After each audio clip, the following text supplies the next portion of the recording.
Bonsoir à toutes et à tous, bienvenue dans cette nouvelle formation, une vidéo que nous allons consacrer aujourd'hui à la création d'un portefeuille, d'un wallet sur Pi Network. Alors, vous n'êtes pas sans savoir que la crypto-monnaie Pi Network, c'est la crypto-monnaie qui bat tous les records de nos jours. Elle n'est même pas encore lancée qu'elle bat déjà bien des records. Je vais citer entre autres le nombre de nodes que compte le réseau Pi qui dépasse largement le nombre de nodes du réseau Bitcoin. Donc c'est un projet qui est en très bon cours et qui va forcément surprendre plus d'un. Pour la petite information, rien que cette année, il y a eu plus de 14 millions de nouveaux adhérents. Donc comme quoi le réseau grandit très vite et vous avez intérêt à rejoindre cette grande communauté-là, à prendre le train en marche pour ne pas regretter plus tard. Alors sans plus tarder, nous allons voir aujourd'hui comment on doit créer un portefeuille sur Pi Network. Il faut avoir l'idée que le portefeuille doit être créé le plus tôt possible pour ne pas être bloqué plus tard lors de la mise en réseau de Pi Network. Alors pour créer son portefeuille, c'est très simple. Vous rentrez dans votre application. Là je fais la capture, là je suis dans l'interface d'utilisateur. Donc dès que vous êtes dans l'interface d'utilisateur, vous allez dans le menu. Dans le menu, vous allez appuyer sur Pi Browser. C'est très important de suivre ce processus et ne pas aller directement sur Play Store télécharger. Je te conseille toujours ça. Vous avez la possibilité de passer par l'application de minage pour tomber dans l'application Pi Browser de façon sécurisée. Donc c'est ça que je vous montre. Donc vous appuyez sur Pi Browser. Une fois sur la nouvelle page, vous appuyez sur Connecter à Pi Browser. Là, il va vous demander avec quel navigateur vous voulez l'ouvrir. Vous choisissez un navigateur et vous ouvrez l'application. Là, elle est en train de charger et quand il va ouvrir l'application, il va tomber d'abord sur le Google Play Store pour vous permettre de télécharger le Pi Browser. Vous voyez, c'est la façon la plus sécurisée de télécharger Pi Browser.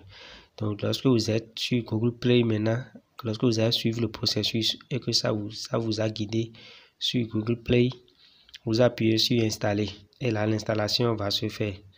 Voilà.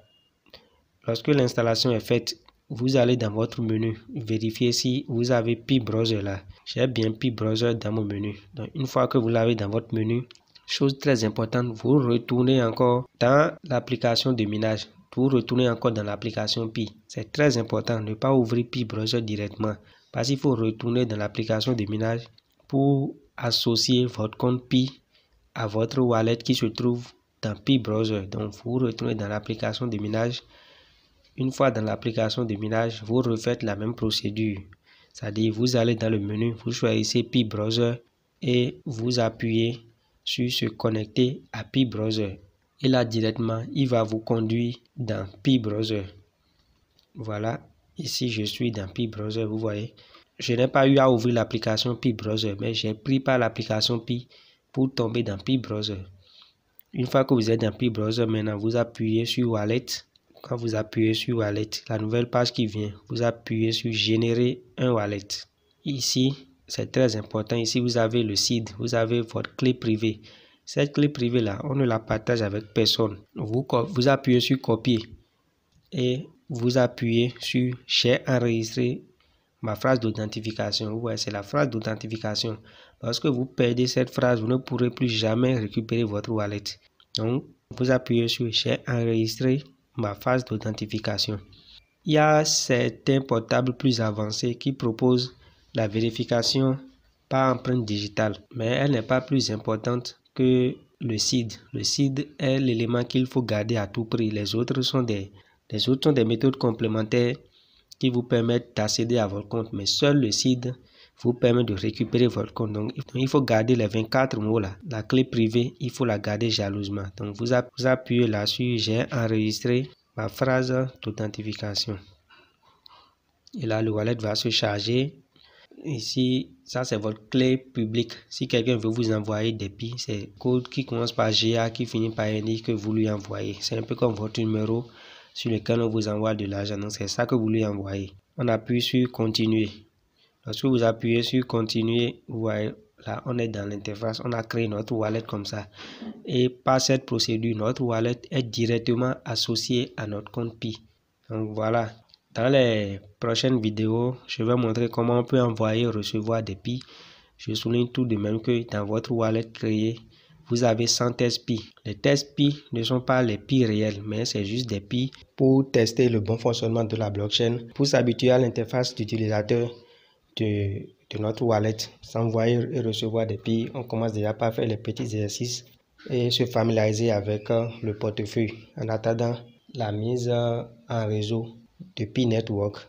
Je rappelle, lorsque le réseau sera opérationnel, tous les Pi qu'on a minés seront versés directement dans notre portefeuille, dans notre wallet qu'on vient de créer. Donc c'est très important de garder jalousement la clé privée, le seed, c'est très important de la sécuriser quelque part pour qu'en ce temps on puisse continuer d'avoir accès à notre wallet.